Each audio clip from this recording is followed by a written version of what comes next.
সল্টেস biscuit. বাংলাদেশের সল্টেস biscuit যে আপুরা মিস করেন তাদের জন্য আজকে ওভেনে বেক করা পারফেক্ট একটা সল্টেস biscuit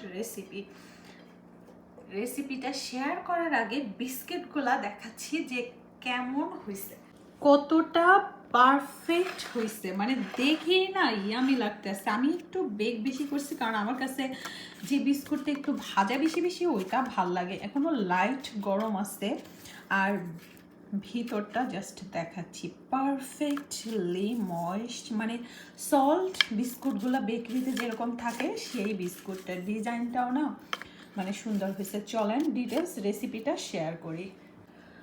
unsalted butter half cup, এখানে একই স্টিকে হাফ কাপ থাকে, লেখাই থাকে কিন্তু। তো আনসল্টেড বাটারটা আমি একটু মাইক্রোওভেনে মেল্ট করে নিচ্ছি 30 সেকেন্ড।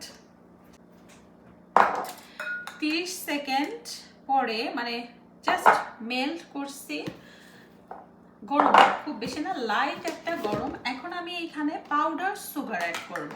তো আমি পাউডার সুগার দিচ্ছি, কারোর কাছে পাউডার সুগার না থাকলেও অসুবিধা নাই, মানে জাস্ট রেগুলার সুগার ব্যবহার করলেই হবে। তা আমি পাউডার সুগার দিচ্ছি 1/4 কাপ, কারণ আমি লেস সুইট করব আর পাউডার সুগারটা এমনিও একটু বেশি সুইট থাকে। তো 1/4 কাপ পাউডার সুগার বাটারে মিক্স করে নিচ্ছি একদম ভালো করে। জাস্ট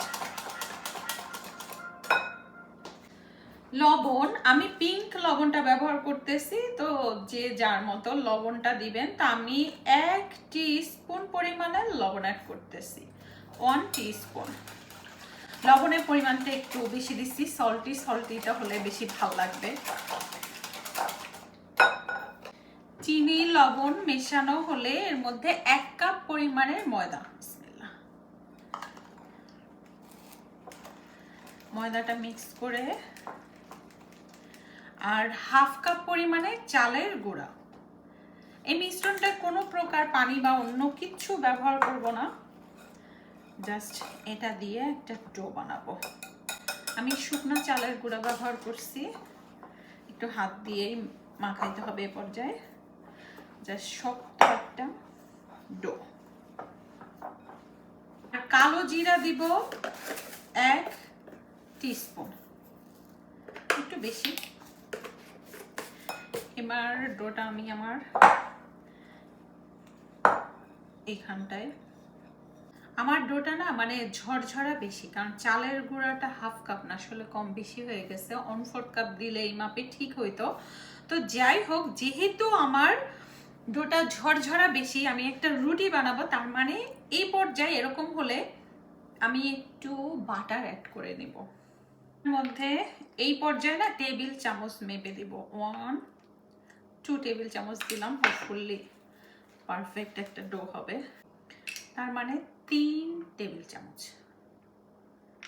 3 টেবিল চামচ, তার মানে আমার বাটার লাগলো হাফ কাপ অ্যান্ড মানে 1 স্টিক আর 3 টেবিল চামচ। এবার ডোটা পারফেক্ট হবে, যেটা দিয়ে আমি রুটিটা বানাবো কুকিজ। সফট একটা বল হয়েছে, এবার রুটি বানানোর পালা।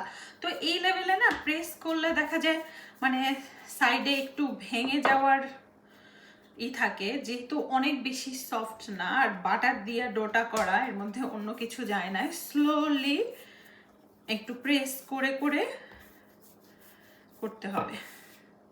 লাস্টে আর বেলুন দিয়ে করি নাই, হাত দিয়ে করছি, কারণ হাত দিয়েই করতে হয়। এটা তো ডোটা তো বাটার দিয়ে করা, মানে অনেক বেশি ড্রাই সফট কেমন জানো, সো হাত দিয়ে করাই বেটার।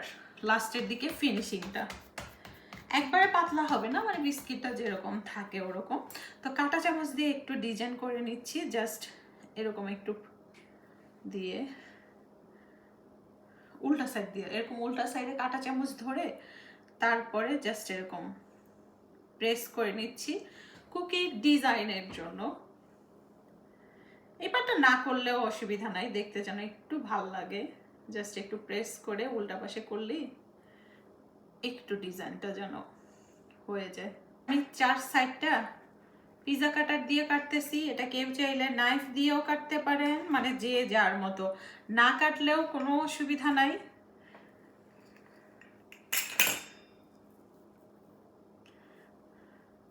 এই যে একটু আলতো হাতে সরাই নিতেছি। এটা দেখতে কিন্তু একদম সুন্দর হয়েছে, কাঁটা চামচের এই ডিজাইনটা মানে সুন্দর লাগতেছে। তো যাই হোক, এবারে কুকির শেপ করে নিচ্ছি, জাস্ট পছন্দ মতো। তো আমি এটা দিয়া 3টা করবো। মানে ভাবতেছি যে মাঝখান দিয়ে কাটবো না 3টা রো করবো। 3টা করি, আর মাঝখান দিয়ে করলে বড় বেশি হবে। 2টা না 3টা করি।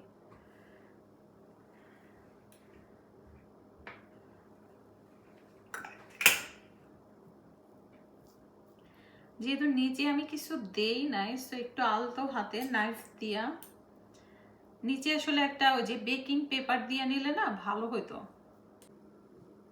আমি যেহেতু নিচে কোনো বেকিং শীট দিয়া নেই নাই, তো উঠাইতেছি একটু আলতোভাবে, মানে এরকম টান দিয়ে প্রেস করে, তাইলে নিচের সাইডটাও না স্মুথ থাকে। আর কেউ যদি চান জাস্ট এই বেকিং শীটটা দিয়ে তারপরে করলে ওইটা আরো ভালো হতো। তো যাই হোক, এবার আমি বেকিং ট্রেতে সেট করে নিচ্ছি। আর এটার থিকনেসটা এই যে খুব বেশি মোটা না, পাতলাও না, মানে আমরা যেরকম দোকানে প্যাকেটের বিস্কুটের সাইজ খাই ওইটাই।